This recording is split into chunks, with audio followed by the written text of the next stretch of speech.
Just to update, I'm not sure anything on JJ. Obviously, our medical team did a phenomenal job. We prayed for him before he left, and obviously we'll pray for him tonight, but I don't have an update, so I don't want to speak or say anything and that not be accurate. So really good job by our guys fighting. I thought you saw the grit and grind. I thought you saw the competitive character. I thought you saw the competitive spirit. I know it's odd, but I'm more proud of this team for what they've been able to battle through and kind of reset their feet. But we got beat by a better team today. You got 7 starters out. Cam, mobility-wise, was limited. The kid was probably on 1.5 legs, maybe 1 leg, and he wouldn't let us take him out. Obviously, it changes things when he can't move back there, puts us in a little bit of tough bind. When you don't have the explosion, all those things. But what we did see is when we, as a team, grit, grind, and play to the level that we've been accustomed to around here, we got a chance. That's a really good football team. And I told them if we bottle what we did this week, get the guys back healthy, bottle what we did this week from a mentality preparation standpoint, we'll be fine.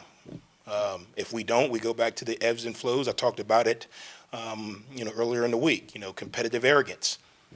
Why tonight is what I asked them. Why tonight did we show up with the right mentality and grit and grind, and other weeks we didn't. So we got to bottle it. Again, hats off to JMU. They kicked their tails there at the end with some really good pass rush. Made it tough on us. Obviously. Earlier in the game, we played the field position battle, and I thought they battled, and the ball didn't bounce our way, so we started, we had to go to 99 yards, and they got some short fields. I thought John, battled his tail to give us as much as we could from a punting perspective. I thought our defense battled. I thought our special teams this week showed up. That's the inconsistency part. Last week we were all over their tails, but they made plays this week. Just not enough. Not enough to beat a good team, obviously. A lot of football left. I'm not discouraged. I'm actually proud of the way the guys battled because a lot of people counted them out. I told the defense, welcome back. That looked like the defense we've been accustomed to. Obviously, we still got to get some people back to help us out. But I'm excited about where we're going. I'm excited about the opportunity, one, to get a couple days off, hopefully get some guys back healthy, and then get ready for next week. You mentioned the pass rush that they had, and I think 8 sacks tonight. But from your perspective, what maybe didn't go right offensively outside of not being able to protect the quarterback and give him time? Well, we don't have the explosive player, so that changes what we're able to do. Some of those runs and passes and plays, are a little bit different. With Cam not being able to move, now we don't have the perimeter game that we've been able to have where we've gotten the tight ends involved, activated Cam's legs. We don't have that. I know from a football coach's standpoint, if you play statue football, it's easy. D ends and D linemen don't have any true contain. They just rush like 7-on-7 and, rivals camp. Let me just rush as fast as I can. Well, when you play what we've been able to play with Cam, is the bim, bam, side, flats, get him on the edge, make him a triple threat, triple option mindset. We balance teams up. It balances their rush. They got to change how they rush. Without that, if you don't have that, then you're just running basic inside zone. Well, if you're running basic inside zone and you split one for 12 and you get to the safety, at that point you either got to make him miss and go 90 or you're going to get 12. You got to load up and do it again. So I think obviously with limited mobility, it changed a little bit, and it wasn't something that we knew he was banged up, but we thought he was going to be able to move around. He got hit early in the game and, kind of had to grit and grind the rest of the game, put us in a tough spot. And we didn't make enough plays on the perimeter. We had some opportunities. The one interception he threw, he's got to throw it a little bit farther.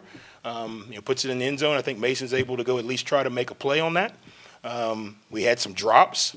You can't have all of it. You can't have no explosion in the run game. You can't have, a mobile quarterback, which we've had, and drops. So offensively, we got to continue to get better. And then at the end of the game, we got overpowered, which we've got to figure out, ways to not get overpowered. They're a good D-line, They took over the game at the end. Obviously, it changes, right? Your passing turns into you're trying to get the receivers downfield with drop coverage. So now you got to make sure the Cam's not just throwing the ball, in the middle of nowhere. So he's holding on to it a little longer. Typically, in the past, is where we've seen him take off and make some big plays. Wasn't able to do that tonight. So Do you feel like he was your best option still? absolutely, absolutely, because he's able to get you in and out of certain plays. He's able to, they don't know he's hobbled until the game keeps going on. You know what I mean? They're playing with the mentality of, hey, he's got to be able to, he could be able to run. I'm not going to put somebody else in there unprepared. That's not fair. I know everybody wants to make a change, but that's not fair. And I think the kid gave us the best chance. I still think he gave his best chance if we were still playing, because he knows the system, he knows the coverage, he knows what they're doing, he knows how to get us in and out of plays, he knows when to hand it off, he knows when to check the play. All of those things matter, as you go. Hey, Coach, after JJ went down, can you sort of elaborate on, how you sort of saw your team sort of get back into the mindset and refocus on the game after seeing one of their guys go I thought down? the team was focused, the entire 60 minutes. We didn't execute for 60 minutes, but he went down, he went off. They went up and tapped him, and Owen Porter said, all right, let's go. I thought they were focused for 60 minutes. I thought they had the right intensity. I thought they had the right mindset. We talked about earlier in the week, or, especially in pregame in the locker room, not looking at the scoreboard, just playing. I thought they did that. I thought we had some opportunities to kind of flip it. And when you play a game like this where you're battling and you're back and forth, the opportunities that you miss become huge. They become huge. Typically, we've been in this situation where we miss an opportunity, we make a play later. We miss an opportunity, make a play later. We didn't get that today. And you're not going to get that against really good football teams, and that's a really good football team. So when you do have these type of situations, you got to capitalize. You don't have to play perfect, but you got to capitalize on every situation. You can't drop the wide open ones. You can't underthrow, the ones that you got to get in the back of the end zone. You can't not be able to protect long enough for the guy to throw the ball, So those are the things that we got to get cleaned up. But I thought focus-wise, like what you asked, I thought focus-wise from start to finish, I thought they had the right mindset. You mentioned 7 starters were out. Can you elaborate on your situation, and then who impressed you for the guys that had to step up? Yeah, I thought Jaden Yates stepped up, true freshman linebacker that had to go in the game. I thought Steven Dix, who had to start the game, stepped up and did some good things. I haven't seen the film, so I don't want to just throw stuff out and then look at the film. They're on the wrong spot. But, I thought offensively, both Payne and Smoke and the opportunities that he had, Maurice Jones, did what we were asking him to do. I thought Payne played his tail off. I think he's played more plays than he did, as we went on. I thought having Cade Conley back on a limited role helped us. Limited, but it helped us. I think Matillo, stepped up in some big roles. He's a guy that's probably, needs a day off or so. O-line wise, Ozzy's a guy who probably could use a couple day off, and he battled through. So it catches up to you as you go. We didn't have. Obviously, Rasheen Ali's not out there. You don't have Caleb McMillan. You only got half of Eli Neal. You got a pitch count on him. Obviously, some other guys were in limited reps based on what we were medically allowed to do. And that changes things, because you're looking at the rep count and you're like, okay, he's done. Well, there goes that play. So it makes it a little bit more difficult. It is what it is. Let me say this. I don't want it to sound like an excuse, but I do want people to understand that we're trying to do the best we can to, one, protect people's children, because they are people's children, and then two, give us the best chance to make a play. And just throwing somebody in there who's not ready to play, that's not fair. Trust me, if there was another guy that was ready to play, we'd have played him.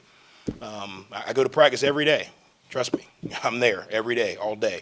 And I'm not going to put somebody's child in a position where I know they're not ready to do that. That's not fair. I wouldn't want anybody to do that to my child. Did we have some opportunities for some guys to step up? Yeah, I thought we did. We played a lot more guys. When you look at special teams, we played a lot more guys in some spots because we had to take some of those starters off. I think they did a good job, and I think guys are continuing to get better. Obviously we're in a little bit of a storm. I know it feels like we've lost every game of the season, but we're battling. We lost one game to a really good NC State team. We lost one game to the best, most improved team in the conference, and we lost to a team that's fighting to get their tails into a bowl game or go to the Sun Belt Championship. It ain't all doom and gray. Do we have to improve? Absolutely, we do. Am I encouraged? Absolutely. Am I satisfied? No. But I'm not going to go in there and browbeat these guys for 3 losses. You know, I mean, that's not. We got a lot of football left. We need to improve. We got to improve fast. We got a lot left. You know, you've given a lot of praise to Coach Ignetti and to JMU just kind of throughout the week. You know, what did you see out of, you know, kind of just going up against them? What did you see out of the Dukes this week? Yeah, I mean, you saw it at the end. I thought their D-line was really, really good.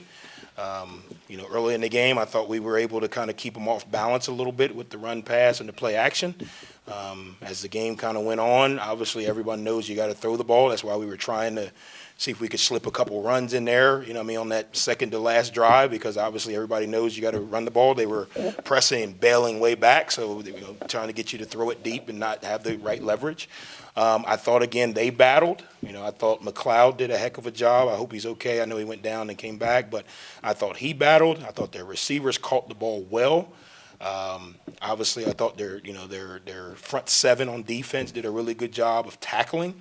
I thought they tackled well on the perimeter. There were a couple times we got the ball out on the edge, and it's one-on-one. They made the tackle. That's what good football teams do. They don't miss those tackles. You know, we got a couple where we were kind of 50-50. We got a couple on the edge where we made the tackle, a couple where, you know, we let it slip out for another 3 or 4 yards. That's the difference. You know, that small of a detail, getting the guy on the ground one-on-one in space. So hats off to them. You know, they beat us. They beat us. We didn't take advantage of the opportunities that we did have, but they didn't give many opportunities. How about the turnaround on special teams from last week to this week? Obviously, last week you had the block punt, big penalty late, but today you get nice 74-yard punt from McConnell and then kick return. Yeah, it's the same thing with offense and defense. It's consistency. That's the difference. And I know that's the easy coach speak, but that's what it is. We didn't change anything. We didn't change anything. Nothing. Not one call, not one technique, nothing. We didn't get an opportunity today to send the punt return team out to either block or hold up because of where we were, getting, 4th and short, or we're getting the ball in the middle of the field, so you got to go safe anyway. But we didn't change anything. Didn't change one thing. We just coached the details of doing what you're supposed to do. That's the consistency part. That's the tough part, right? 18 to 22-year-olds. But it's not like we went in there and changed all the calls or nothing. The stuff we did put in, like, hey, if they start to pressure us a bunch, we didn't have to call it. Same exact call, same exact alignment, same exact result, or same exact, execution responsibilities. Last week, the guy snapped the ball outside the shield to the left. Today, he snapped it right to him. You tell me. We practice Tuesday at 3 o'clock. You come over. You can coach them. Yeah, but that's what it is. And I get it, but again, that's why I'm not giving up on this team. We just got to find a way to be more consistent. I love every single one of those guys. The guy that made the mistake last week, I told him, hey, I love you, but you got to be smart. And we talked about it earlier in the week. I thought today guys just did their jobs. Now, there were some times where they doing their jobs, they got beat, but I told them, hey, stop trying to be great. Just be good at doing your job, and collectively we'll be great. I think you saw that today on defense and special teams. We got to improve on offense, to kind of take that next step.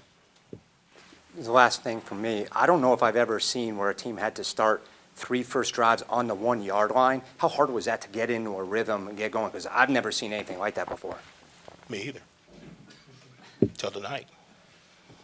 But again, when you're in tight ball games, obviously we have a plan down there what you can do or whatever. When you're in tight ball games, you gotta battle and grit and grind. That's what I told them. We just got to grind our way out. Now we don't have 50 plays down there that we thought we were gonna have to have. But I thought we had an opportunity. On the first opportunity, we got one spit out of there. As the game went on, I thought they made some adjustments. We tried to make some adjustments, and then you get caught in a tough spot, right? You can go take a shot, and then you end up with a safety if we don't get it protected. You can try to get it out, to get your drive started, which we tried to do. I thought a couple of times we were able to run it to get it off the line a little bit. So when we did punt it, we had an opportunity not to be backed up. Excuse me. But no, I haven't seen it. But tonight we did. All right. Thank you all very much. Good. Thanks, guys.